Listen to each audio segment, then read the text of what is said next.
Dans cette vidéo, je vais vous montrer la dernière nouveauté de Lightroom qui vient de sortir en mai 2024 et qui permet de supprimer grâce à l'intelligence artificielle générative. Donc c'est ce que vous allez retrouver ici dans ce panneau quand vous cliquez sur la petite gomme la supprimer. Vous avez un panneau qui change un petit peu d'avant où avant on avait uniquement ces trois icônes-là. Donc la petite gomme supprimée où déjà on était sur un mode basé sur le contenu, assez proche de ce que l'on a sous Photoshop. Le mode pansement qui permet de corriger et le mode tampon de duplication qui permet de dupliquer une zone pour enlever quelque chose que l'on ne souhaite pas, un défaut, une miette ou autre. Et donc là, dans le mode suppression basé sur le contenu, on a pas mal de choses qui sont apparues et notamment l'IA générative, le fait de baser cela sur l'objet et ensuite on a la taille, l'opacité et différentes choses que l'on va voir dans cette vidéo.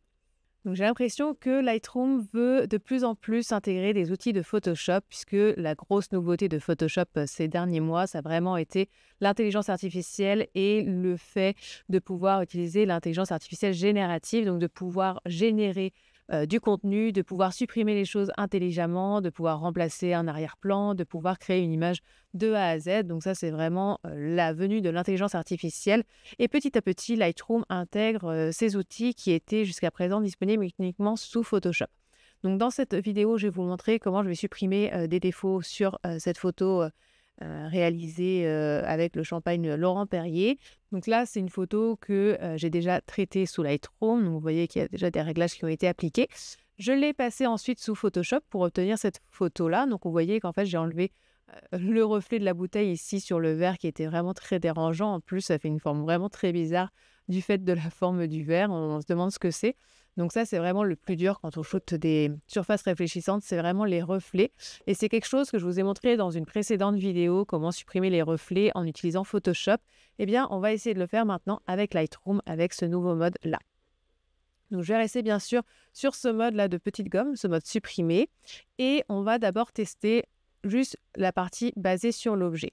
Et là, je vais faire comme si je voulais enlever le verre. On va voir ce que cela donne. Donc, vous voyez que quand je me place sur l'image, j'ai une petite cible qui apparaît. Et avec la roulette, la molette de la souris, en fait, je peux grandir cette cible ou la réduire. Sinon, je peux également modifier la taille ici avec le curseur là. L'opacité, alors généralement, je laisse toujours l'opacité à 100%, sinon ça fait apparaître des choses en dessous. Et généralement, quand on veut supprimer des choses, on n'a pas forcément envie que les choses en dessous restent. Donc là, je vais prendre la taille quasiment maximum et puis je vais dessiner l'objet. Donc vous voyez, je ne suis pas ultra précise, c'est-à-dire que je déborde. En plus, là, il n'y a pas vraiment d'éléments autour. Et vous allez voir normalement qu'en ayant sélectionné basé sur l'objet, vous voyez qu'il redessine vraiment en suivant les contours du verre. Donc pas besoin d'être ultra précis, il va de façon intelligente deviner l'objet que vous souhaitez supprimer. À partir de là, vous avez un affinage du masque qui est possible. Donc là, vous avez un petit carré bleu. En fait, ça vous montre la couleur du masque qui apparaît. Donc là, c'est très visible. Mais imaginons, on a beaucoup de choses bleues sur l'image. C'est pas forcément visible. Eh bien, on peut changer la couleur et nous dire, par exemple, je veux mettre du rouge. D'ailleurs, il y a de fortes chances que chez vous, vous ayez du rouge si vous n'avez pas changé cette couleur-là. C'est vrai que moi, à chaque fois, pour les masques, j'utilise de préférence le bleu qui est une couleur qui est plus rare sur mes photos culinaires. Et ici, je vais pouvoir affiner le masque, soit en ajoutant des choses à ce masque, soit en les soustrayant, en les supprimant. Imaginons, j'ai peut-être pas envie de supprimer le pied du verre, donc là, ça n'a aucune logique, mais je peux très bien cliquer sur soustraire et enlever le pied du verre si j'ai envie. Donc là, je vais annuler ce que là, je veux vraiment supprimer le verre et je vais faire appliquer. Et comme par magie, le verre a disparu. Donc là, je peux appuyer sur le petit œil ici, rester appuyé pour voir l'avant-après. Vous voyez que c'est assez impressionnant. Il y a des petits défauts. Si je zoome et que je sors du menu, on voit qu'ici, on a une partie qui est nette alors que l'autre est floue. Donc, on a un peu une incohérence en termes de profondeur de champ. Là, ça peut être corrigé. Ensuite, on peut vraiment affiner, soit en resélectionnant cette zone-là, toujours sur l'outil suppression, soit en utilisant cette fois-ci le tampon ou le pansement pour vraiment sélectionner nous-mêmes la zone. Et pareil, dans le fond, là, on a un peu une texture un peu bizarre. Mais en tout cas, c'est assez impressionnant en si peu de temps ce qu'il arrive à faire. Donc, là, je vais revenir en arrière. Je vais tester la même chose, mais en utilisant l'IA générative. On va voir si le résultat est un petit peu mieux. Donc, on retrouve la même chose, l'affinage du masque. Je fais appliquer et cette fois-ci, c'est un petit peu plus long. Ça va être un peu comme sous Photoshop quand il doit générer quelque chose. Voilà, donc voyons en zoomant ce que cela a donné. Donc, on voit tout de même le contour du verre. Vous voyez, on a le contour du verre donc qui est un petit peu bizarre, qu'on arrive à distinguer. Là, ici, c'est un petit peu mieux. Par contre, on arrive à distinguer le contour du verre, ce qui est assez bizarre. Alors, je vais réessayer une troisième chose, c'est que cette fois-ci, je vais sélectionner le verre sans faire baser sur l'objet. Voyons si on a un meilleur résultat. Pourquoi je fais ça? Parce que souvent, sur Photoshop, quand on utilise cette génération de contenu, il faut être un petit peu plus large que l'objet que l'on veut supprimer, parce que si on sélectionne uniquement l'objet, parfois on peut avoir des choses bizarres au niveau du contour de l'objet, alors que si on est un petit peu plus large, ça arrive à mieux se fondre. Et là, eh bien, on voit quand même le contour. On n'a plus les contours du verre. Dans le noir, c'est assez bien. Et par contre, ici, on a un contour qui apparaît toujours. Donc, ce n'est pas encore idéal. Donc après, on peut fonctionner par itération, c'est-à-dire, bon, là, on se dit c'est pas mal ce qu'il a fait dans le verre, mais là, je vais devoir modifier toute cette partie-là, donc je vais resélectionner et refaire tourner. Maintenant, voyons si on arrive à supprimer ce reflet comme j'ai pu le faire sous Photoshop. Donc là, je vais réduire la taille. On va faire baser sur l'objet pour voir s'il arrive à me délimiter cet objet un peu bizarre.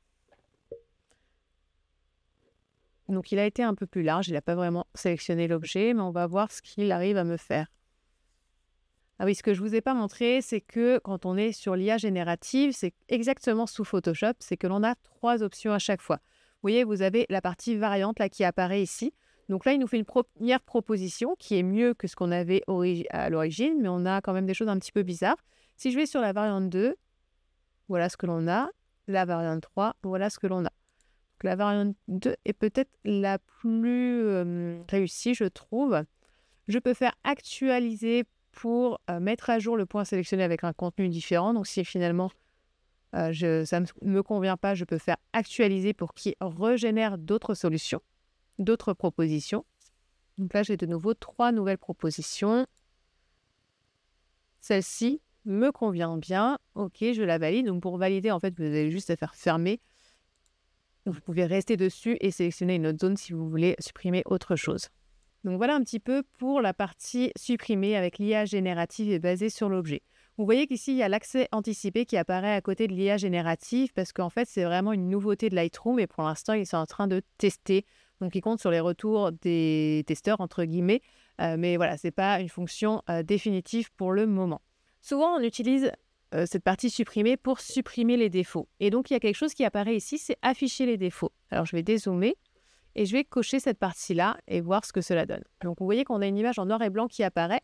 Et en fait, on va pouvoir voir les défauts qui apparaissent un petit peu plus facilement que quand on est en couleur. Là, par exemple, je vois que j'ai un truc un peu bizarre ici, quelque chose un peu bizarre ici, ici et ici. Si je décoche ça, je regarde ce que c'est. Donc, je ne le vois pas forcément là sur le fond noir. Par contre, si j'augmente l'exposition pour révéler des choses, on voit effectivement qu'il y a une tache ici, une tache là. Donc ça, c'est sans doute des taches du capteur.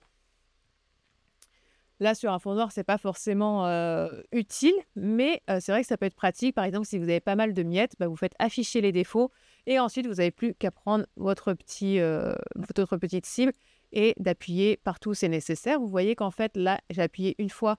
Donc, j'ai l'affinage du masque qui apparaît. Eh bien, soit je fais appliquer pour faire un par un, soit je peux sélectionner d'autres choses et du coup, tout corriger en même temps, ce qui me permet de gagner du temps. Là, par exemple, je vois un petit défaut ici, ici. Là, il y en a beaucoup sur le pied du verre. Et faisons appliquer pour voir. Alors, vous voyez le conseil qui apparaît. Pour les petits points, essayez de désactiver l'IA générative pour gagner du temps. Effectivement, l'IA générative, c'est vraiment quand vous avez besoin d'intelligence justement pour supprimer quelque chose. Quand il faut recréer de l'arrière-plan, quand on est sur de la suppression de miettes ou ce genre de choses, pas besoin de l'IA générative. Vous pouvez utiliser l'outil que vous utilisez jusqu'à présent, en fait, en décochant tout simplement l'IA générative et même en décochant basé sur l'objet. Et vraiment, voilà, sélectionnez vous-même ce que vous souhaitez enlever et faire appliquer, ça ira beaucoup plus vite. Hop, je vais décocher afficher les défauts pour voir. Je vais enlever le avant après. Donc en dehors de ce que j'ai pu enlever là, les défauts, je ne vois pas forcément le avant-après, donc c'était très discret, c'était pas forcément des défauts qui étaient très visibles. Mais voilà un petit peu tout ce que vous pouvez faire sur suppression à partir de l'IA générative.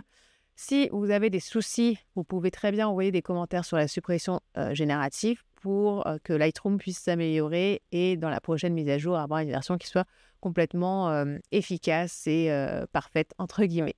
Donc voilà pour cette nouveauté Lightroom. Dites-moi dans les commentaires si vous l'avez déjà testé et ce que vous en pensez. À très bientôt dans une prochaine vidéo.